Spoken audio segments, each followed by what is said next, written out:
There's a wonderful scene of people coming out of the Lee Boot Company or Dwyer's or the Hanover, as it would have been called in Cork traditionally. These are names that have very, very strong resonances for anybody from Cork.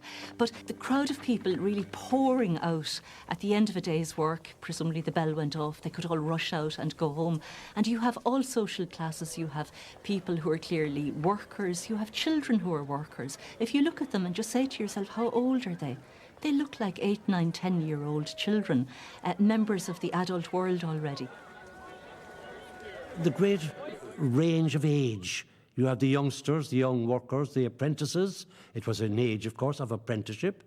And the more senior workers. So you have child workers, you have adult workers, and then you have people in bowler hats who must have been foremen, who must have been maybe the directors. And there's at least one woman looking extremely elegant. And all of this together, a small world, but really the whole world. I was very struck by the independence-mindedness of the odd character that you'd see in a film, spotting a camera.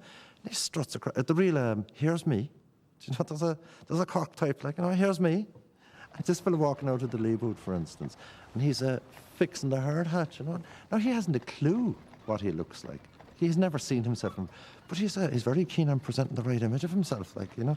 And you look at him and say, this boy is up for anything.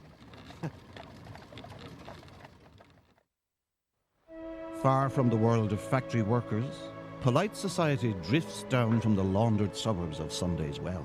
Echoes of drawing room soirees about them, and an assured sense of their place in an ordered world. There's a bower of roses by Bendemeer stream, and the nightingale sings round it all the day long.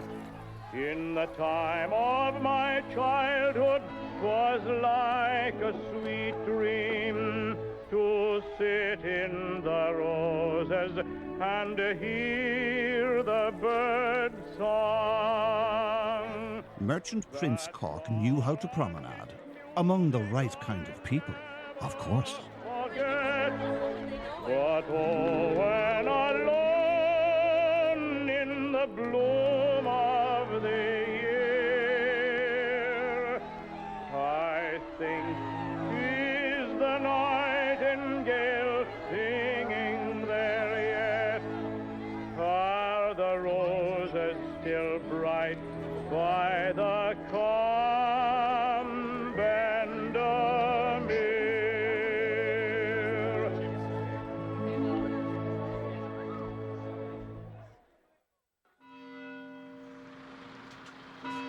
Where better to capture Cork people at their best than after Sunday Mass at St. Patrick's Church on the Lower Road.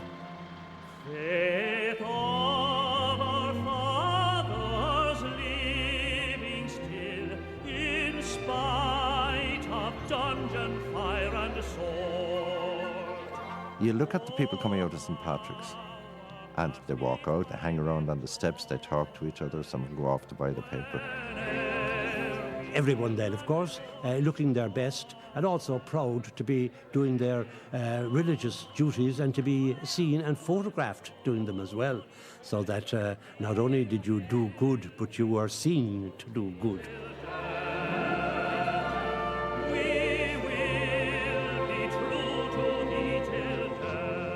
Respectable as St. Patrick's was, and indeed remains, a certain aura attaches to St. Mary's Pope's Quay, which suggests it caters for a particularly refined congregation. We're still in heart and conscience free. Outside St. Mary's, people have their little carriages with their drivers waiting, and presumably to sweep them up into Shanakeel and Sunday as well. So even an innocent image, like here are people coming out of churches, it's not here are two congregations coming out of Catholic churches. Part of the social stratification of the city is laid bare. I'm sure they took a much better collection in St. Mary's.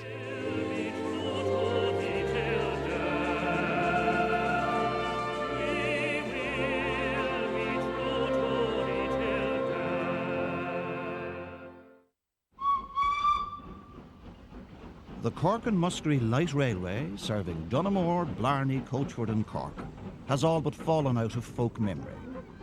Mitchell and Kenyon's long-lost footage breathes new life into a dying legend.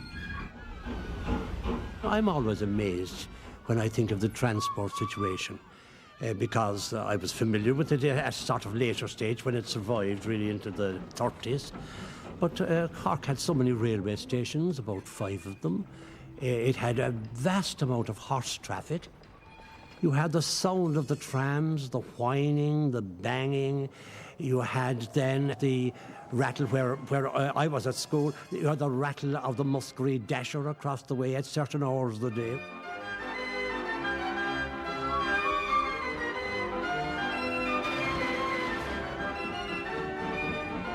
If the Muskerry dasher is nigh forgotten, the Muskerry sportsman lives on.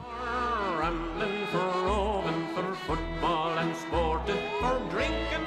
Signs of black porter perhaps in the demeanour of the jolly chap on the left. Scoven, you'll find them so jovial as the Muskerry sportsman of old Teddy Quill. At the Cork exhibition there was a fair lady whose fortune exceeded $1 million or more. Whatever about Thady Quill attending the Cork International Exhibition in 1902, Mitchell and Kenyon certainly did. A vast hymn to native industry, science and agriculture. Nothing on this scale has ever been attempted before or since on the banks of the Lee. The Irish wonder of the empire, the Cork exhibition was the brainchild of a much-loved Lord Mayor, Alderman Edward Fitzgerald. There were great jokes, for example, about the Lord Mayor at the great exhibition, Fitzy, as he was known locally. But he was a very homely man, like, you know, he used to tell stories like that. He was alleged to have addressed the Queen like, ate up your dinner, ma'am, no, you know. Mitchell and Kenyon were in their element. They're very interested in Cork people's interest in the public space. And they show a city where people seem to stand around a lot of the time, gawking at each other, and where they get a great sense of fun.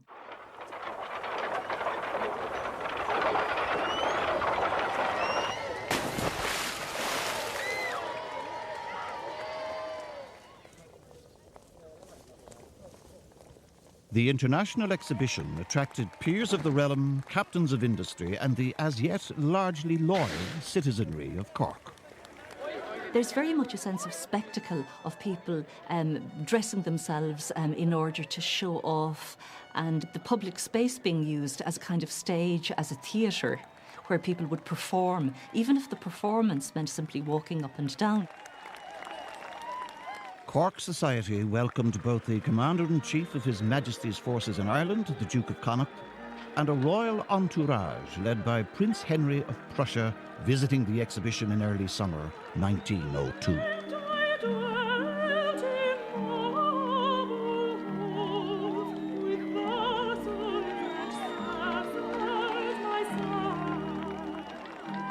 People who are also very conscious, middle class, who are very conscious of their status and of having arrived, and who are part of the kind of a royal setup in a sense, and would be turning out in their best on all these great public occasions to meet whoever was to be met, and preferably to be photographed doing so as well, as a mark of their arrival and of their status. So Cork had very much that kind of, I think, very self-satisfied social consciousness of achieved worth and achieved gentility. That you loved me still the same, that you loved me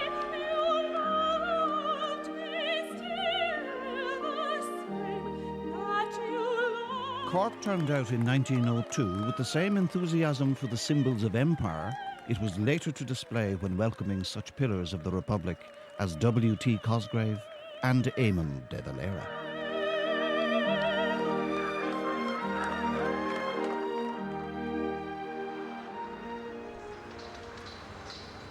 Perhaps the most